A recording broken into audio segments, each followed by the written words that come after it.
Hi everyone, welcome to my instructional scaffolding portfolio. This is Claire here for the final portfolio for CI 5451. So we're going to go ahead and get started here.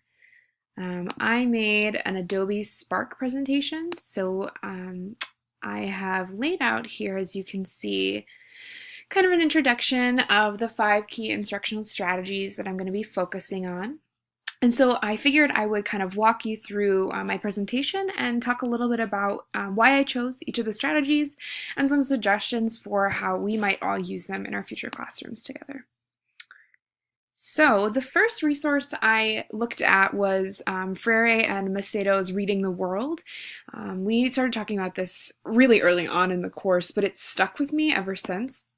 And this particular passage from the reading here is what I think of. The authors talk about growing up in Brazil and the sounds and the smells and the feelings of reading the world around them, and how this translated into their reading of text, reading of word, and how letters became a part of that context. And I think this was a really interesting way to frame reading as a collection of experiences, right? And having a really big importance on the reader as well as the writer. So I go on in my presentation a little bit more in depth here, but I use this novel, Things Fall Apart, or text I should say, Things Fall Apart by Chinua Achebe. This text addresses a lot of issues concerning race, colonialism, religious freedom, family, and violence. And so I was thinking that I could talk a little bit with students about their own aspects of reading the world through a text like this, because it offers so many different viewpoints. There's different gender lenses you could use with this book. There's just a lot of different ways you could read it. So I've considered asking students to really look at what ways that their own lives may affect the way that they're reading this text. I really like this strategy because I think it democratizes the reading process, and it asks students to say, you know, the teacher or the writer doesn't have all of the answers, right, in this book, but in fact, the reader has a role to play here in placing meaning on the words that are on the page. So I think this could be a really valuable exercise for students. I'm excited to see how students would respond. I think a lot of great conversations could come out of an activity like this.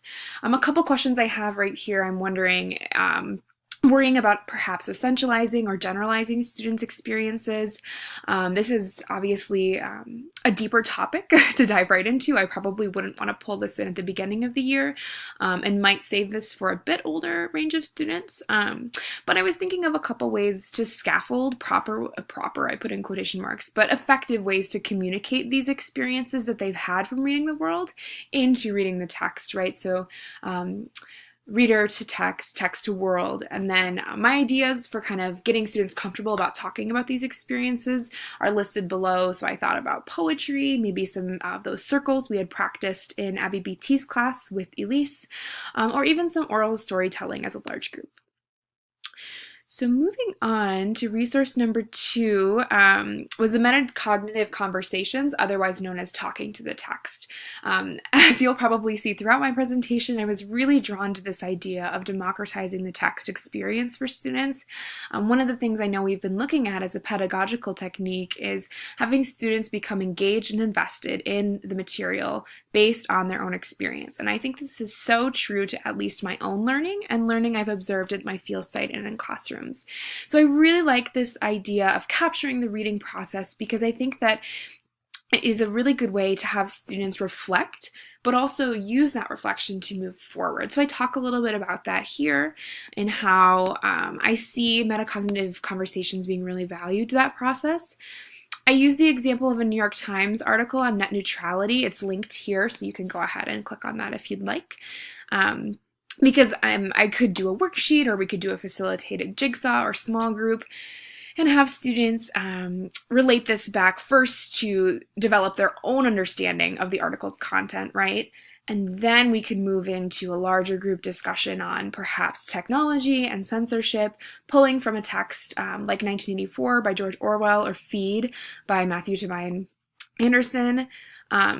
There's a lot of different ways you could do this, but the reason why I chose the current events is I think that this metacognitive conversation with the self is a real life skill that students will be able to use instead of just turning to Facebook or turning to Twitter feed, which are valuable, places for political discourse, but being able to read the article on their own, develop a consensus and a political opinion based off the article alone, I think is such a skill that a lot of citizens in our world today kind of lack. So this is a real life reading tool that I think students would find value in because it is something they'll need in the world around them to be an engaged citizen. So I was really excited about that article, if you can't tell.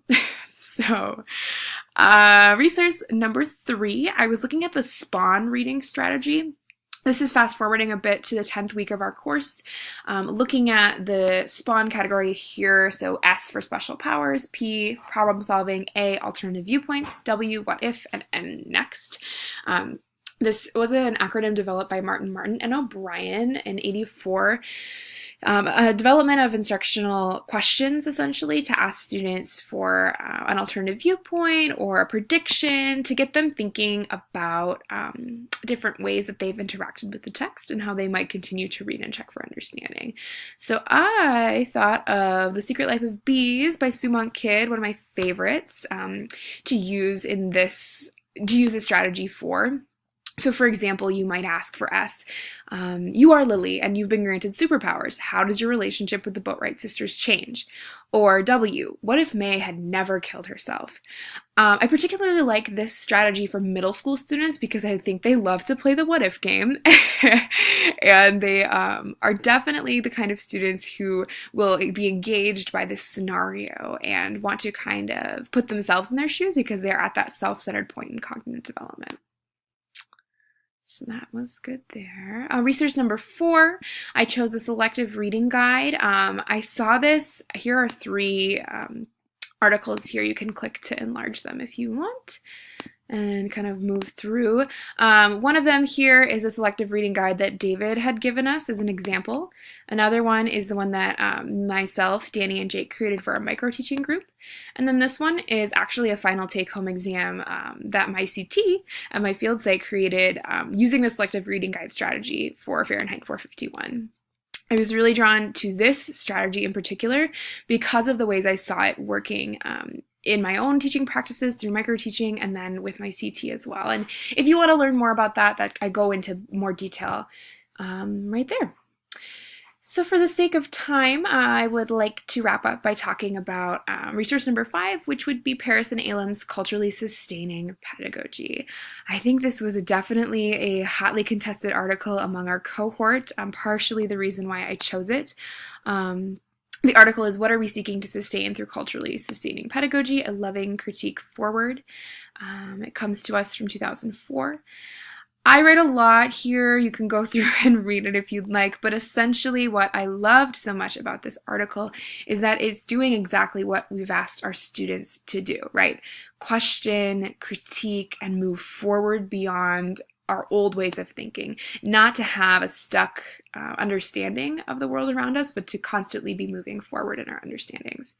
Paris and Elam essentially here, as you know, if you've read the article, hopefully you have, that culturally relevant pedagogy might be misconstrued, right? Like through hip hop and curriculum, adding more queer and people of color in our text list, or even having Black History Month in schools is well-intentioned, right? But is it actually helping the system and combating our students, the oppressive systems in which our students are set up to succeed in, right? So I think that in conclusion, this is a great way to end because culturally sustaining pedagogy is not a technical strategy in one sense and in the other, it is a theory that will guide our practice. For me, this is one way of modeling criticism and critical theory for our students. It's a way of showing engagement in our learning, and it's a mindset of moving forward in not just grand ideas of diversification in education, of just simple representation, but actually asking educators to live a mindset of culturally aware pedagogy, of pedagogy that goes beyond our syllabi, pedagogy that goes beyond the books that we teach.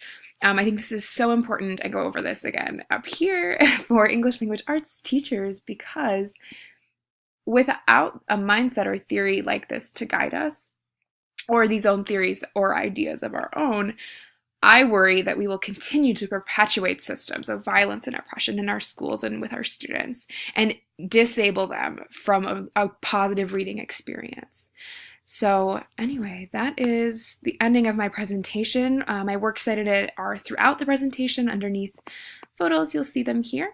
But otherwise, I have this link set up on the, don't get dizzy. I have this link to the presentation set up on the description of the video here. So please go ahead and click the link if you want to check out my writing in more depth. But otherwise, thank you so much again, and hope you all found this useful portfolio.